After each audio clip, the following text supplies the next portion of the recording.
Welcome to Let's Talk, where Spokane Talks hosts seek out and discuss the latest on a variety of interesting topics to Spokane and North Idaho. Here's today's host, Mike Fitzsimmons. And welcome to this edition of Let's Talk. We're going to talk about politics today. Of course, we have a general election coming up in November. We're going to talk with the incumbent Spokane County Clerk now. His name is Tim Fitzgerald. Tim, welcome to the program. Hey, thank you so much for having me. I never pass up an opportunity to brag about my office and all their accomplishments and all the good things my staff is doing. But you, of course, took over in 2014, appointed. Correct, yes. To the position, then ran and successfully won election to that same office. Absolutely. In the same year. And you took over an office that was run by a long-time, well-celebrated, venerable County Clerk Tom Falquist. Correct. Yeah. And you came from a career in the military. Let's start there because we're going to be talking about managing things to a large extent. Talk about your military career. Yeah, let me throw in one thing. So Tom Falquist was 32 years as a county clerk, yes, and I want to say for the record, he did a great job. He did. He did a great job running the office, and he turned me over a very good program to continue on. And he said, Tim, I haven't done much in modernization, and we need to modernize, and that's what you need to do. And I said, yeah, I can see that, and that would be my big goal. So in my military career, I spent 30 years in the Marine Corps. I graduated from Virginia Military Institute with a Bachelor of Arts in History. I got my master's degree in National Resource Strategy, executive level management, executive organizational management, organizational skills, the ability of doing people, processes, budgets. So that's why I have my master's degree. And I went into aviation, flew helicopters, and I flew off amphibious assault ships, helicopter aircraft carriers, and the like. Ended up doing 4 combat tours, and by the grace of God, myself and most of my people came home. I ended up being a squadron commander. I commanded a task force of about 1,300 personnel in combat up in northern Iraq. Then I was a director of operations for a 55,000-man force. So I was a colonel in the Marine Corps at this point, and I ran operations for what's called a Marine Expeditionary Force. It's the equivalent to an Army Corps. And we're about 55,000 with aviation, ground combat, combat logistics, and command. And then my last tour before I retired in 2013 was I was a chief of staff of all NATO forces in southern Afghanistan. So those skills, the ability of serving in the Marine Corps with some of the finest young men and women we have in this country, we are in good hands. But those skills enabled me to understand executive level management, executive level organization, leadership at this level, especially leadership in a dynamic, very flexible, very complex environment. The clerk's office is a very busy place. Anybody who's ever had to do some transactions with the county has had some encounter with your office. It is the second busiest office in the county structure. It's in the executive branch, obviously, yes. Of government, so people have to understand you don't make laws. You execute the rules as they exist, but sometimes you have to persuade people to change the rules a little bit so things work better. And that was one of your goals as you entered that office in 2014, and so let's talk a little bit about the office, because public says the clerk's office, well, we get an idea what that is, but we have the idea of a guy in some green visor standing there at a window with a cage in front of him. People think of Bob Cratchit, from Christmas Carol, Christmas Story, or Christmas Carol, yeah. So no, a clerk's office is an executive branch. I'm glad you know that, because most people don't even know that. It is the second busiest office in county government. When you look at the number of records I maintain, the amount of paper and documentation I do daily, amount of customers I serve monthly, the amount of money I handle monthly. I do $1 million a month in financial transactions. We handle 11,200 customers a month. We know for a fact, because I had IT, the IT department actually checked the numbers off of copy machines, scanning machines, my computers, the number of documents that we actually scanned, held, touched, used that day. 8,136 sheets of paper a day. In a single day. That's a fact. That's what we know. A lot of traffic. A lot of traffic. And this is all legal documentation. And of course, you also manage the business for the Superior Court system. We do. So what I do is my job is to support the court. And what's good about that is it provides, we're a 3-branch government here in Spokane County. In the executive branch, I execute the law, as you mentioned. I don't make the law. I don't rule on the law. I simply execute the day-to-day business of county government. I take a lot of pride in that. I tell folks that, I run the day-to-day business of the legal system in the county. I run it the way a CEO would run a large corporation. People, processes, budgets, relationships, strategic thinking. Relationships are critical. My job, constitutionally, I'm a constitutional, one of the original constitutional officers. I have a lot of statutory authority. My job is to support the court, to help the court. So when the court does rulings, all documentation starts with me, goes into the court, comes back to me. Why is that important? You got your checks and balances. The court's not handling the money after a ruling. The court's not handling a family plan or a will or a probate after a ruling. It all comes back to me in the executive branch to execute the way our government is designed. I run the office in a nonpartisan manner. We serve everybody, all 500,000 people in Spokane County. That's our job. Again, the day-to-day business is what we do. So relationships are critical. And I have a great relationship with the 12 independently elected judges in our Superior Court. I also have a great relationship with the prosecutor, the public defender, the sheriff, detention services, pretrial services. All these people I impact. An analogy. Think of an hourglass. At the top of the hourglass is the public and all the attorneys. That skinny part in the middle of the hourglass, that's my office. The bottom of the hourglass is the courts. That's a good and you just illustration. keep flipping that thing over day to day. But there is also, if you will, a sort of a retail component to this because there's an awful lot of interface with the public. And your publics are a variety of different folks in different walks of life. And sometimes, in fact, many times, the situation whereby individuals come into contact with your office is not pleasant. And that is to say, their background, the reason they're there, isn't particularly pleasing to them or happy occasion, so to speak. Now, that's a very good observation. That's one of the things that can be challenging. I handle all 8 case types. So I handle criminal cases, civil cases, domestic, which is family law. I have guardianship and probate, adoption and paternity. I have civil commitment, voluntary and involuntary. I have dependency, at-risk youth truancy, and I have juvenile. So we handle all that documentation, all the financial matters, all the files that pertain to all 8 case types.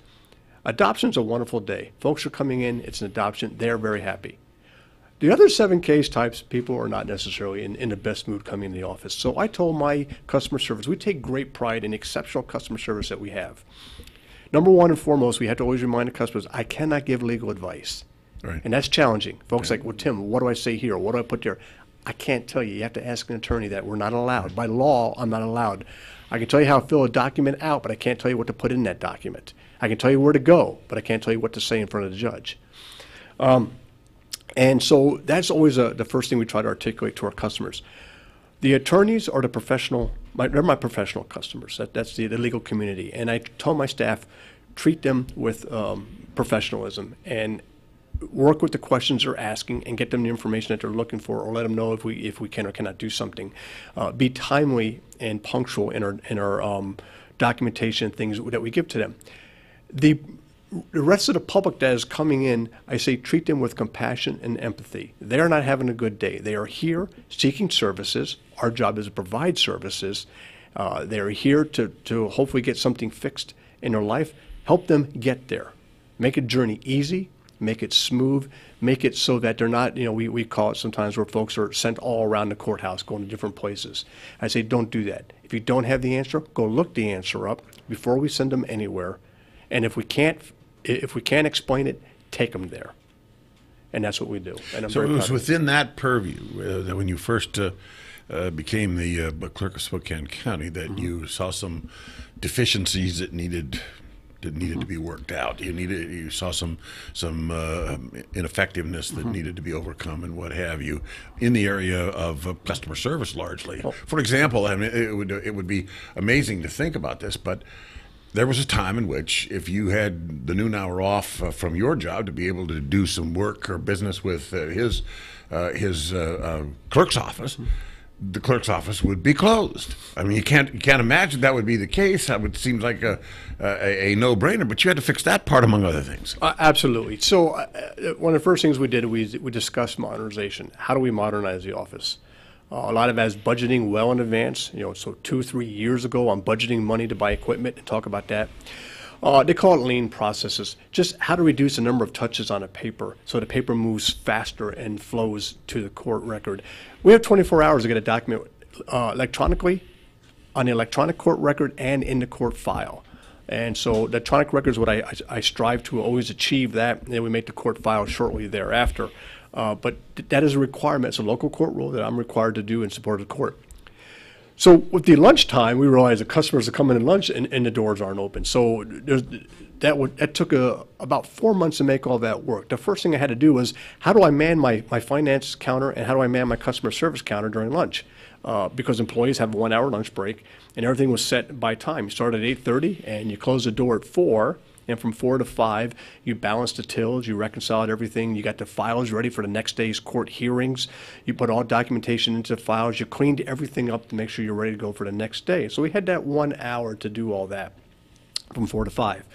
But then what I said was, customers are coming. They're coming on their lunch break. That's the time that they have off, right. And so we should be open. So the first thing we did was devise a flex schedule. So some employees can come in at 7:30 and they leave at 4. And some come in at 8 o'clock and they leave at 4:30, and some come in at 8:30 and leave at 5. So I had a flex schedule so that folks could cover periods of lunchtime that allowed the door to be open so I could man the 2 counters. So you build the flex schedule first, and you get it approved by your office, because your office, I'm a union shop, and so I take very, very good care of my people. And in fact, come down to the clerk's office, you can see what a great work environment we have, and how good and how enjoyable the people are to work with. In fact, I did get the union endorsement. I take good care of my people. Well, it's just as an aside on that, your budget got cut a couple of $100,000 here not too long ago. Well, they tried. Or they attempted to do that, but the point being is that you defended your... Oh, absolutely. You made sure that you weathered that attack on your resources without the loss of a single one of your personnel. Absolutely. I take great pride in that. The most important asset in my office are my people. That's the most important thing I own. It's not the files, it's not the money, it's not the fact that we work with Superior Court, it's the people. That's what makes it work. So long story short, I'll do it in a minute and a half or 2 minutes here. I had to cut $195,000 approximately. 96% of my budget is people. 96% of my budget is people. The only way to get to that kind of money is cutting people. And so I'm not doing that. Absolutely, I'm not doing that.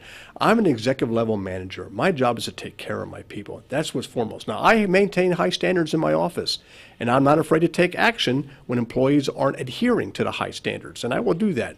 Because I have a professional office, and we serve the entire county, the entire community, and we serve the court. There are standards, and I'm very proud that my office meets those standards. And when they're not met, then I will take action.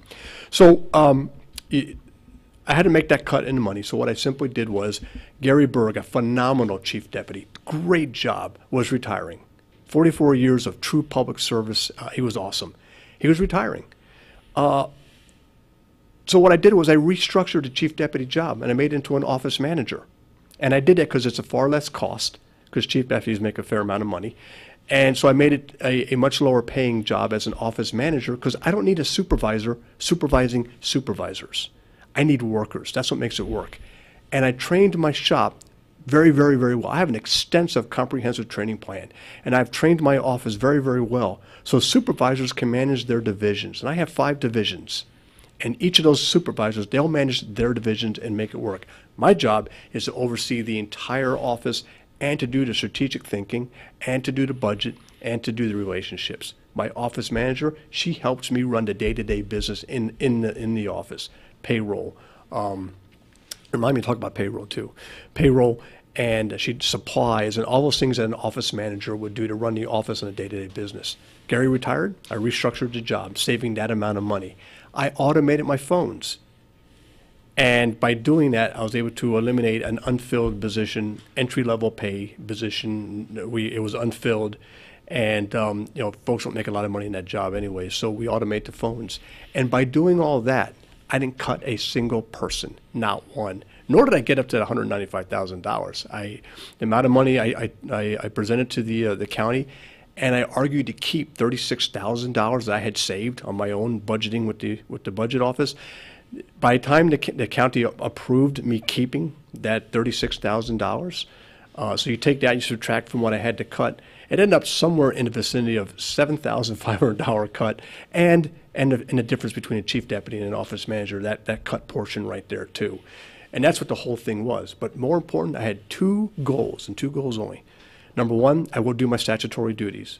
I have 10 statutory duties plus a bunch of other statutory duties, but these are the main 10. We will continue doing those. Number 2, I will not cut anybody. And both those goals were accomplished.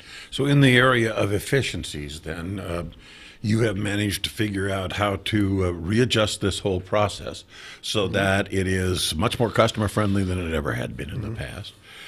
You have amassed a great deal of respect and loyalty and service from your staff.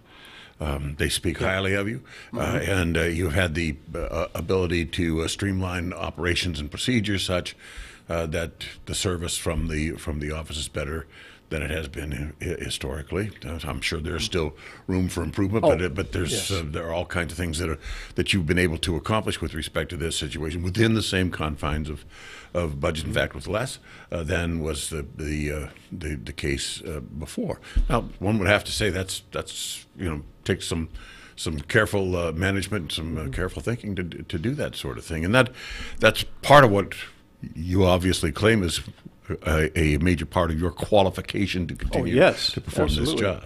Yeah, I think the fact that I have done everything I said I was going to do, that I have extensively modernized the office, and we can talk more about that on some of the individual modernization things we've done. And a lot of them are just good customer service issues. Obviously, the customer service unto itself are incredible reform and success with legal financial obligations that we've done working with the community advocate groups, which has been a very good thing for all sides working together. And there are a lot of processes. I mean, there's so many processes. I got a whole list of processes here that we have changed, but I'll give you a very simple one that seems simple, but it took a lot of work between the court and I. Paternity. I am very big on confidentiality, sealed documents, and protection of the files and protection of the legal record. So people are coming in, and some of the most personal things about them are in a legal file. And so I've made an effort to make sure that we will not have any leaks or accidental disclosures of confidential information or sealed documents or anything. And we've never had anything like that since I've been in charge. Nothing. We are very good at protecting the record and protecting people's privacy and protecting confidential information. Very good at that. So one of the things was a very simple thing where you could easily have an accidental disclosure was a paternity case. While they're establishing who the father is in court, all that's confidential, as it should be, because someone could be falsely accused. Sure. Once the court makes an order and a decision that this is the father by the evidence presented, that document and that document alone is now public record. That's right. If the parties want to go in and they want to do a residential time schedule, a parenting plan, visitation rights, you can also do it in the case type 5, which is the paternity case. Problem now is that now you have public record information mixed in with confidential record information, and an accidental disclosure could be very easy. Yes. I worked very hard with the court, and what we did was we moved it over to a case type 3, which is public record. That's family law. And so we set up process and procedures on how we would do that. And because we're ordering a person to do that, A, to protect their privacy and to protect the record, and to make sure that the public's right to access information is available, because we are making the person do that, the court and I agree the person should not have to pay a filing fee for that because they already paid a filing fee for the paternity case. They shouldn't have to pay another filing fee because we're telling them you have to move it into a public record accessible case type. But we built all these processes in place. That's just an example of many process changes that we have made to make the system better. One that comes to mind from looking at your record at the clerk's office was the transition from the old style where an individual who had a fine to pay or some type of a liability that the court determined they owed had to get a cashier's check from a bank to be able to have that as an acceptable tender of payment.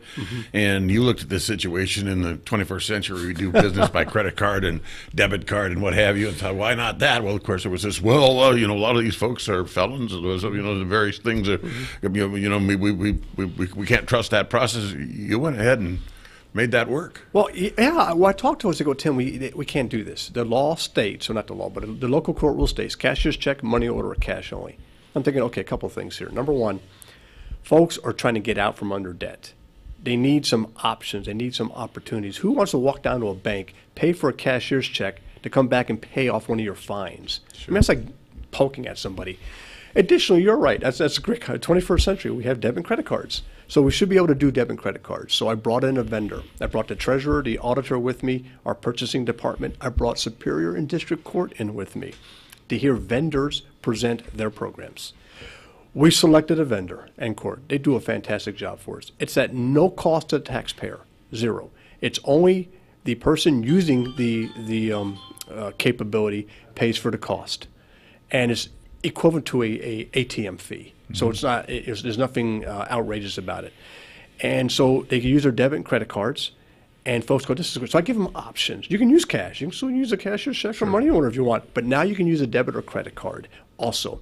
So we set that whole system up, established the rules, and I asked the court, would you change the local court rule? Court goes, absolutely, Tim, we'll support you on this one. Then I asked the court, offenders want to pay too. And they go, you think that's a good idea? I think it's a great idea. They also want to get out from underneath debt. They want to make their payments. And they want to keep doing the right thing. Because most of these, the vast majority of these folks want to get back into society. They don't want to have debt on top of them. So we set it up so they could also use debit and credit cards to make their fines, their legal financial obligation, their fines and fee payments. So, I mean, all around, this was a good thing. And that might not sound like a big deal, but to the folks who do business with your office, it is a big deal. It's a very big deal. It's a quantum leap forward in efficiencies, and it has the process of protecting some dignity as well. I mean, they're not always in a very good place to begin with on these sorts of circumstances, and there's no need to aggravate the process at all. Well, we've run out of time, sir, but we appreciate your time today. There's a lot more to talk about, and we're going to have another visit from Tim in just a little bit. But for now, you are listening to and viewing Let's Talk. He is Tim Fitzgerald, the county clerk, and he seeks your vote in November. Thank you. Let's Talk is produced in Spokane, Washington by Spokane Talks Media, which is solely responsible for its content. Ask a question, recommend a guest, and hear this program again online anytime at SpokaneTalksMedia.com. We wish you a great day.